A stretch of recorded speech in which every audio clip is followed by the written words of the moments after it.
एक नया प्रयोग मित्रों इसमें मैंने भी किया। एक दिन मैं अखबार पढ़ता हुआ सड़क के किनारे खड़ा हुआ था। मैंने देखा दीवारों पर तरह तरह के नारे लिखे हैं, रेलों में, बसों में, ट्रकों पे तरह तरह के वाक्य लिखे हैं।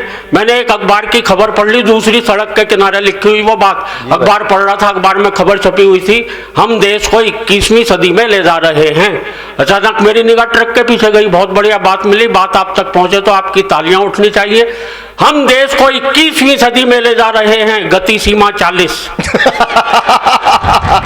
जिंदाबाद भाई साहब, क्या कहने, वाह वाह वाह। हम सन 2000 ईस्वी में 1 अरब हो गए, ठहरिए आगे खतरनाक मोड़ है। और अगले जोड़े पर फिर आपकी तालियां उठनी चाहिए दोस्तों। 5 आतंकवादी अपने बम विस्फोट से खुद ही मरे, आत्मनिर्भरता ही सफलता की कुंजी है। बहुत अच्छे, बहुत अच्छे। और इस जोड़े पर जो अब तो कोरोना से पहले की यह घटना है, प्रधानमंत्री चीन यात्रा पर रवाना, जेब कतरों से सावधान। बहुत अच्छे। और दिल्ली से आपके बीच आया हूं, आप तक पहुंचाता हूं ये पंक्तियां। प्रधानमंत्री द्वारा नई शिक्षा नीति की घोषणा, 8वीं 9वीं 10वीं फेल BA करें। और 3 कुख्यात आतंकवादियों का दिल्ली में प्रवेश, नई दिल्ली नगर पालिका आपका हार्दिक स्वागत करती है। भाई साहब जिंदाबाद। बहुत मन से आपने सुना। एक कविता विशेष आपको सुनाना चाहता हूँ। मेरे बाद में भाई अरुण जैमिनी और भाई काका जी भी पढ़ेंगे अभी तो, और हमें संतोषानंद जी तक की यात्रा करनी है। भाई दीपक सैनी भी कविता पढ़ेगा यहाँ पर।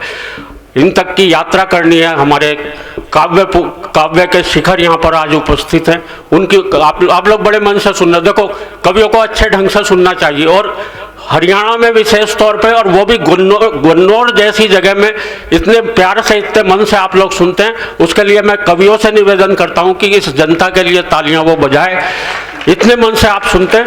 वरना देखो कहीं कहीं कवियों को भाई साहब हूट भी करते हैं लोग। ऐसा मेरे टाइम में शुरू मत करना, मेरे बाद वालों को नहीं। देखो कवि बहुत संवेदनशील होता है भाई साहब, उसे कोई ठीक से सुने अच्छा लगता है। अच्छा ठीक से नहीं सुने, साथ में हूट भी कर दे भाई साहब, उसके दिल पे असर पड़ सकता है। हंसने की बात नहीं, उसके दिमाग पे असर पड़ सकता है। सही बता रहा हूँ। एक जगह मेरे साथ ऐसा हुआ कि पब्लिक ने मुझे इतनी बुरी तरह से हूट किया, इतनी बुरी तरह से हूट किया, सीधा असर मेरे दिमाग पे पड़ा, मेरी याददाश्त चली गई, मुझे भूलने की बीमारी लग गई। अभी मैं कुछ कह रहा था यहाँ पे। तो जब मुझे भूलने की बीमारी लगी तब मैंने एक कविता लिखी, वो आप तक पहुंचाना चाहता हूँ। बिल्कुल अलग तरह की हास्य कविता है। एक बार तालियां बजाकर मन दे दोस्तों। स्वागत भाई। अब ये बच्चों को तो मैं कुछ कह ही नहीं सकता, मुझे तो ध्यान है। मैं किसी जमाने में दिल्ली में पढ़ाता था। एक बार परीक्षा की कॉपी जांच रहा था। बच्चे कितने उस्ताद हो गए हैं जवाब देने में। लिखा हुआ था फलाने नेता कौन है, बच्चे ने लिख रखा था ये बहुत ही जहरीला कीड़ा होता है, खेतों में पाया जाता है, बहुत अच्छा। हरे रंग का होता है। बच्चे की मर्जी कुछ भी लिखता है। हाँ। लेकिन जो अंतिम पीछे हरा रंग तो नहीं, हरे रंग का होता है। खेतों में पाया जाता है, हरे रंग का होता है। और अंतिम बात पर तो मैं बच्चे के लिए तालियां बजा गया, बोले और जिस फसल के ऊपर लग जाए उसे नष्ट करके ही छोड़ता है। क्या बात है, क्या। अब ये बच्चियां घूम रही हैं, इतनी बच्ची तक इतने तेज जवाब दे देती है। मुझे ध्यान है, एक बच्ची से पूछा राम लक्ष्मण तो ठीक, पर सीता जी वनवास में क्यों गई? तो बच्ची शर्माते हुए बोली सीता जी के वनवास जाने में बहुत बड़ी सीख है, घर में 3 सास हो तो जंगल ही ठीक है। तो ऐसे बच्चों को कोई कुछ कह नहीं सकता, इसलिए बच्चे खेलते रहें। बहुत अच्छा लग रहा है, मेरे टाइम में ही खेलते रहे, बाकी कवियों को डिस्टर्ब ना करें। आ जाओ भाई। हरे रंग के तो ये तो मेरे बड़े भाई और मेरे मित्र हरे रंग भाई अरुण जैमिनी ठाकुर के बादशाह। वरना कोई भी सामने से आता भाई साहब हम खतरे में पड़ जाते हैं। एक जगह मैं कविता पढ़ने खड़ा हुआ, सामने से एक आदमी लठ लेके आ गया। अच्छा मैंने उससे कहा भाई साहब बैठ जाऊं क्या? बोले नहीं आप तो पढ़ो, आप तो हमारे मेहमान हो। मैं तो उसे ढूंढ रहा हूँ जिसने आपको बुलवाया है। तुषार जी, सतीश जी, इन्होंने बुलाया हमें। नहीं, लेकिन आपने तो इतने मन से बुलाया।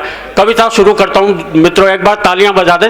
जितने मन से आप सुनेंगे उससे दुगने मन से मैं आपको सुनाने की कोशिश करूंगा। हम लोग बहुत दिनों के रुके हुए लोग हैं। लाठी तक तो बात ठीक थी।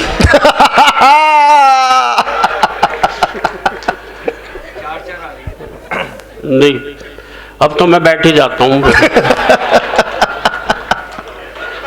प्रधान जी खुद चल दिए, बात सीरियस है। नहीं, मैं प्रधान जी को नहीं, उनकी जेब देख रहा हूँ। वो तो कुछ नहीं लगा कर आए हुए। बहुत अच्छे। क्या कविता शुरू करता हूँ। वैसे ही भूलने वाली कविता थी और याद नहीं आएगी। स्वागत भाई। कि एक कवि सम्मेलन में श्रोताओं ने इस कदर हूट कर डाला कि हादसे से मेरी यादों का निकल गया दिवाला। तब से बिना निमंत्रण के ही हर प्रोग्राम में पहुंच जाता हूं। हालत इतनी खराब है, जहां भी पंडाल लगा दिखता है, लोगों की भीड़ जुटी दिखती है, कवि सम्मेलन समझकर घुस जाता हूं। बहुत अच्छे। आज भी मैं यहाँ से गुजर रहा था, मैं यही सोच के आया हूँ। हालत इतनी खराब है, जहाँ भी लोगों की भीड़ जुटी दिखती है, कभी सम्मेलन समझकर घुस जाता हूँ। कभी तो अपने स्कूल जाकर बच्चों को कविताएं सुनाने लगता हूँ, कभी मंच से ही श्रोताओं को हिस्ट्री पढ़ाने लगता हूँ। एक बार तो गजब बड़ा कर दिया, जो श्रोता लेट आए थे मैंने उन्हें कुर्सी पर ही खड़ा कर दिया। बहुत अच्छे। अपने बिगड़े हालात का ज्यादा बयान क्या करना है, मुझे ये भी ध्यान नहीं रह पाता कितनी देर पढ़ना है। एक जगह तो मैं पढ़ता गया 1 घंटा 1.5 घंटा, श्रोता बोर हो गए। मैंने बाद में सबसे माफी मांगी। मैंने कहा माफ करना दोस्तों, आज मेरे हाथ में घड़ी नहीं थी। एक श्रोता खड़ा होकर बोला पीछे कैलेंडर लगा हुआ था, वही देख लेता। मुझे ये भी, तालियां बजाते रहो, जुड़ने की कोशिश करता हूं।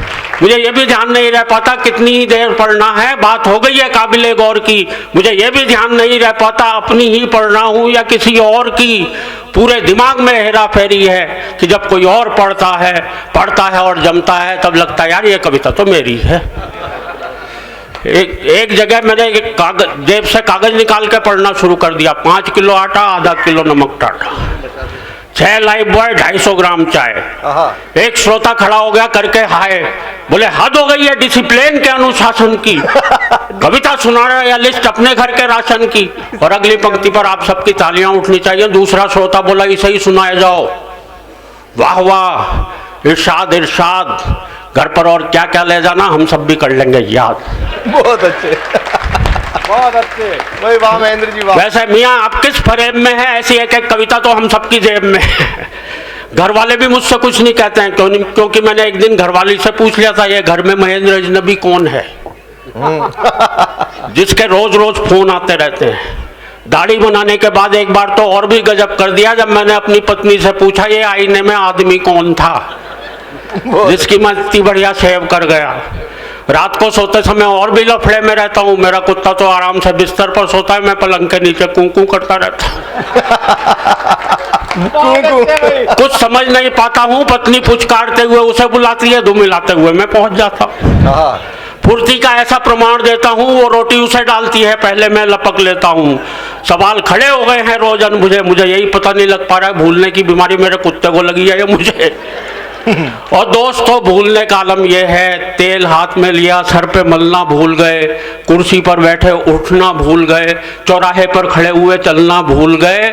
और दोस्तों गंजे भी इसलिए हो गए क्योंकि मेरे सर के बाल उगना भूल गए।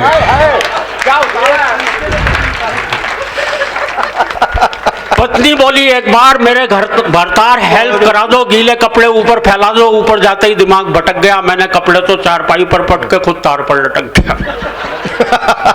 टूट गई टांग, डॉक्टर आया, पलस्तर चढ़ाया, डॉक्टर भी था होशियार, भुलक्कड़ों का सरदार, गजब ही ढा दिया, टूटी दाई टांग थी, पलस्तर बाई पर चढ़ा।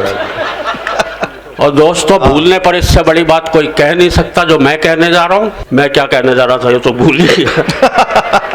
लेकिन दोस्तों मेरे भूलने पर ज्यादा मत जाइए, कविता समाप्त हो गई है, तालियां बजाइए। वाह वाह दादा वाह, वाह वाह। लेकिन दोस्तों कविता तो शुरू होती है अब।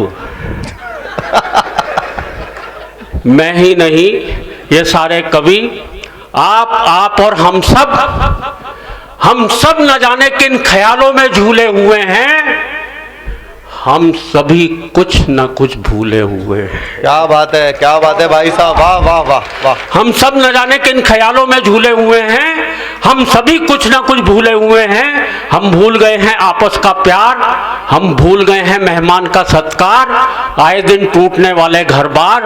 हम भूल गए हैं संयुक्त परिवार, और बता रहा हूँ आपको घर घर का संताप। पत्नी आते ही लोग भूल जाते हैं माँ बाप, लोग भूल जाते हैं किसी का एहसान, लोग भूल जाते हैं अपना दीनो ईमान, लोग भूल जाते हैं बीमार माँ की दवा। हम सब भूल चुके गाँव की ताज़ा हवा, और हाय रे टीवी की ऐसी रवानी, बच्चे सब भूल चले दादी नानी की कहानी। क्या बात है, वाह महेंद्र जी, वाह वाह वाह, जिंदाबाद जिंदाबाद। हाय रे टीवी की ऐसी रवानी, बच्चे सब भूल चले दादी नानी की कहानी। राजनीति के हो चले खौफनाक इरादे, नेता जीतते ही भूल गए अपने किए वादे। नफरत का चढ़ चुका ऐसा जुनून है, हम सब भूल गए कि सबका एक जैसा खून है। और दोस्तों कहने को अब कुछ भी नहीं है शेष, भूलों की इस भूल भुलैया में हम सब भूलते जा रहे हैं अपना देश, हम सब भूलते जा रहे हैं।